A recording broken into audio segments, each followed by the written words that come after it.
गेली 70 वर्ष झालं धनगर समाजाला या महाराष्ट्र राज्यामध्ये येथील अनेक सरकार आली, अनेक पक्ष आली, सत्तेवर बसले,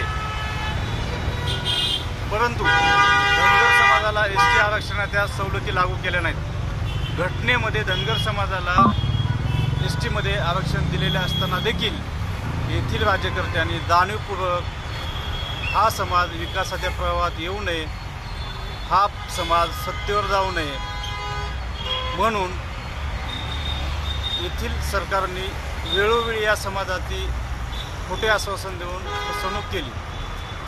म्हणून या समाजाने 70-75 वर्षात आपल्या न्यायिक, संविधानिक, घटनात्मक हक्कासाठी वेळोवेळी लढा दिला, वेळोवेळी मोर्चे केले, वेळोवेळी आंदोलनं केली।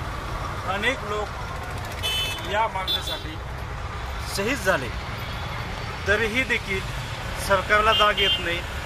म्हणून आम्ही मागे 28 जून ते 23 जुलै असे एकूण 16 दिवस या ठिकाणी आमरण उपोषण केले। त्या दरम्यान सरकारने त्या आंदोलनाची दखल घेऊन मुंबईला आम्हाला सह्याद्री अतिथीगृह या ठिकाणी चर्चेसाठी बोलवले। आमच्या जे काही प्रमुख मागण्या आहेत, छत्रपती संभाजीनगर जिल्ह्यातील किल्लारी कुटुंबियांचं बोगस प्रमाणपत्र रद्द करावं आणि धनगर समाजाला एसटी आरक्षणाची अंमलबजावणी करावी, या मागणी संदर्भात सकारात्मक चर्चा झाली आणि आमच्या समोरच सचिवांना बोलवून त्यांनी ते 8 दिवसामध्ये हा प्रश्न निकाली काढण्यासंदर्भात सूचना केल्या होत्या।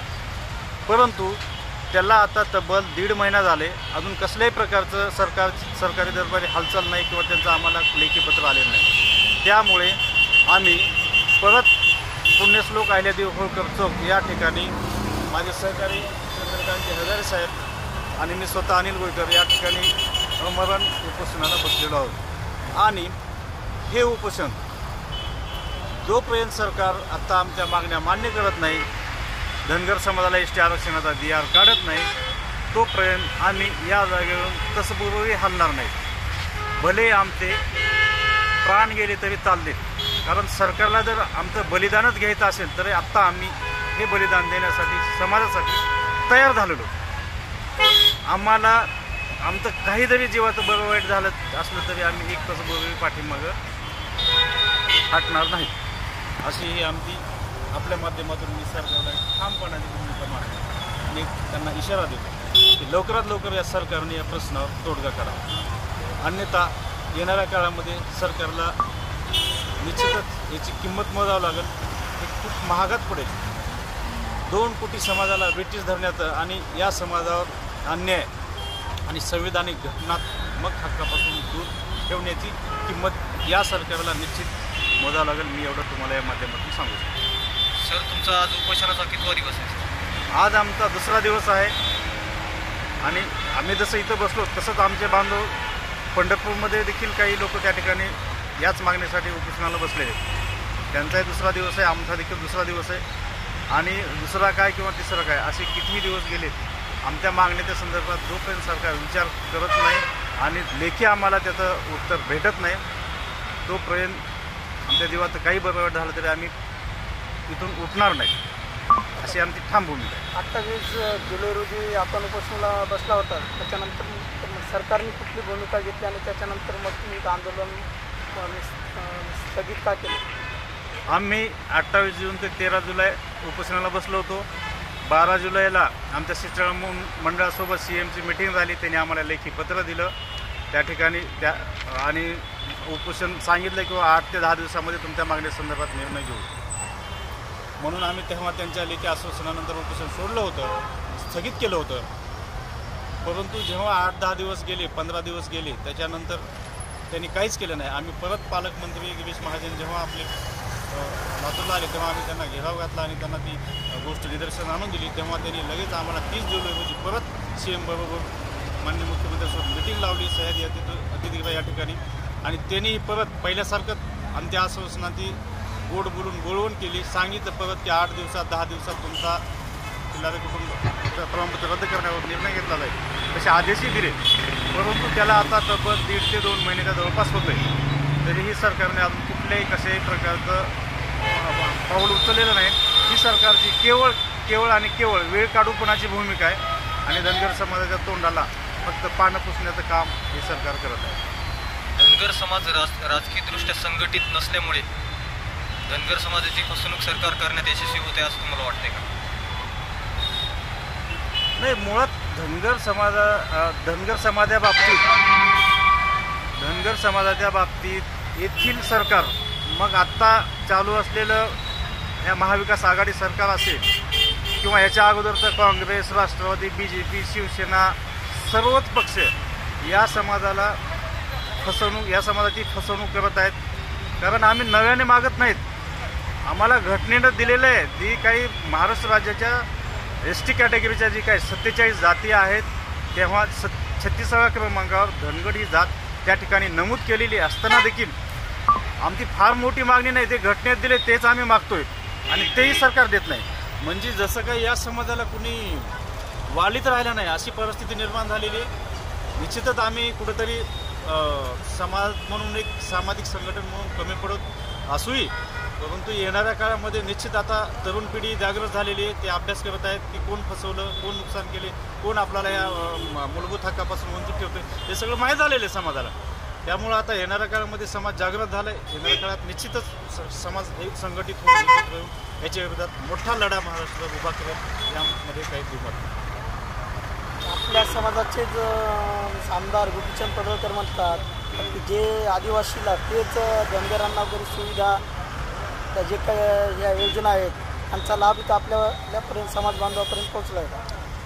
मला सांगा कुठं आहे हे? या फक्त पोकळ घोषणा आहेत, कागदोपत्री आहेत.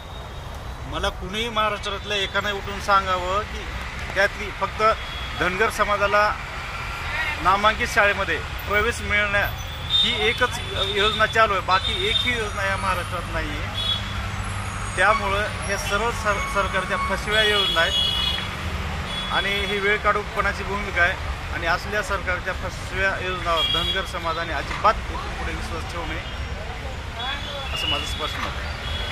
तुमच्या धनगर समाजामधील जे काही नेते मंडळी आहेत त्यांच्यामध्ये जे वैचारिक जे मतभेद वगैरे आहेत का? काही मंडळी OBCच्या आरक्षणासाठी लढा देत आहेत, तर काही आपले जे व्यक्तिगत आरक्षण आहे त्यासाठी लढा देत आहेत. आमच्या आंदोलनाचा विषय वेगळा आहे. आम्ही धनगर समाजाला ST आरक्षणाची अंमलबजावणी व्हावी म्हणून लढतोय. त्या ठिकाणी तिकडे लक्ष्मणजी हाके ओबीसीच्या आरक्षणाची लढत आहेत. त्यामुळं आजच्या तो आंदोलनाचा आमचा तो विषय नाही आहे. आम्ही मूलभूत हक्कासाठी लढतोय आणि या भारत देशामध्ये लोकशाही आहे. प्रत्येकाला आपल्या हक्क आणि अधिकारासाठी लढण्याचा अधिकार आहे, ते लढतील. त्यामुळं सर्वच समाज आरक्षणासाठी लढतोय, मराठा समाज लढतोय, OBC. तर हे सगळं त्यांना जे कायद्यामध्ये जे आरक्षण बसेल टिकेल ते सरकार देईल. त्यामुळं आमचा कुणाच्याही आरक्षणाला विरोध नाही. आमची फक्त एकच मागणी आहे की आमच्या धनगर समाजाला, हा भोळा भाबडा समाज आहे, दराखोऱ्यात विकासापासून वंचित आहे, 70 वर्ष भारत देशाला स्वतंत्र मिळूनही आणि आरक्षणाची नोंद करूनही हा समाज या व्यवस्थेपासून दूर आहे. तर सरकार, मायबाप सरकारने निदान आता तरी धनगर समाजाचा वनवास संपवून टाकावा आणि या समाजाला ST आरक्षणाची अंमलबजावणी करून सवलती लागू कराव्या, ही अशी आमची अपेक्षा आहे. धनगर जातीचे जे जात प्रमाणपत्र आहे ते आपल्या औरंगाबादमध्ये खिल्लारी कुटुंबियाकडे आहे. आपल्या राज्यामध्ये धनगर जातीचे फक्त एकच कुटुंब आहे का धनगर आणि धनगड एकच आहे? धनगर समाज हा 70 वर्षे येथील सरकार आरक्षण देत नाही म्हटल्यानंतर तो कोर्टात गेला होता, हायकोर्टामध्ये. त्यांचे जे काही 1857 पासूनचे जे काही सेन्सेक्स झाले, जे काही जातीय जनगणना झाल्या, शेवटची जातीय गणना ही 1931ला झाली. त्या जातीय गणनेमध्ये कुठेही धनगड हा शब्द नव्हता. मग 1956 आणि 1960 नंतर धनगड हा शब्द कुठून आला याचा शोध घेतला आणि हे सगळे पुरावे त्या हायकोर्टामध्ये आम्ही दाखल केले होते. किंवा जे महाराष्ट्रामध्ये जे आहेत ते धनगर आहेत, धनगड कुणीही नाही, धनगड ही अस्तित्वहीन जमात आहे. जरी घटनेत धनगड लिहिलं असलं तरी ती जमातच, ती जातच या महाराष्ट्रात नव्हे, या देशात नाही, या जगात नाही, पृथ्वी तलावर कुठंच नाही. मग अस्तित्वहीन जमातीला आरक्षण देता येईल का? नाही देता येणार. मग ते त्या ठिकाणी जी जात नमूद केली धनगर नावाची ती धनगरासाठीच आहे. एवढाच ग्राउंडवर आम्ही या हायकोर्टात गेलो होतो. परंतु त्या ठिकाणी सरकारने आम्हाला 2 वेळेस अफिडेव्हिट सरकारने दिलेलं आहे की महाराष्ट्र राज्यात जे आहे ती धनगर आहे, धनगर कुणी नाही. असं असताना देखील ऐन वेळेला कोर्टामध्ये सरकारने आमच्या विरोधात छत्रपती संभाजीनगर जिल्ह्यातील फुलंब्री तालुक्यातील बाबरा या गावचे एक कुटुंब 6 जणांचे सर्टिफिकेट जे की व्हॅलिड झालेले आहेत त्या ठिकाणी कोर्टात दाखल करून आम्ही त्या ठिकाणी केस डिसमिस झाली आणि आम्ही हारलो. जजने सांगितलं की वा जे काय घटनेत धनगड हा शब्द वापरला आहे ते या धनगडासाठी आहे आणि त्यामुळे केवळ त्या 6 लोकांमुळे 2 ते 2.5 कोटी धनगर समाज बांधवांच्या ताटामध्ये माती घालवण्याचं काम ह्या सरकारनं केलेलं. त्यामुळं आम्ही जेव्हा ते सर्टिफिकेट तपासले, माहिती अधिकार काढला, त्याच्यामध्ये ते सर्टिफिकेट बोगस निघाले. कारण ते जे बांधव आहेत ते मूळ धनगरच आहेत. त्यांनी देखील स्वतः हे मान्य केले, कोर्टात अफिडेव्हिट दिले की आम्ही धनगरच आहोत आणि हे धनगड नावाचे सर्टिफिकेट आमच्या आजोबाने काढलेले आहेत, चुकून काढलेले आहेत आणि चुकून त्या ठिकाणी जात लागलेले. त्यांनी देखील मान्य केलं असताना देखील आमच्या विरोधात सरकारने कोर्टाने निकाल दिला आणि सरकार आम्हाला धनगर हे मान्य करत नाही किंवा जे घटनेत आहे ते धनगरच आहे. त्यामुळे आम्ही आता परत याच्या विरोधात सुप्रीम कोर्टामध्ये गेलेलो. त्या ठिकाणी आम्ही SLP दाखल केलेली आहे. आम्हाला विश्वास आहे आम्ही त्या ठिकाणी निश्चितच केस ही लढून जिंकू आणि धनगर समाजाला STचं आरक्षण मिळूनच आम्ही शांत बसू, एवढं मी आपल्याला या माध्यमातून सांगतो. लाईव्ह ग्रुपांतर याचा बैठ अशा कॅमेऱ्यात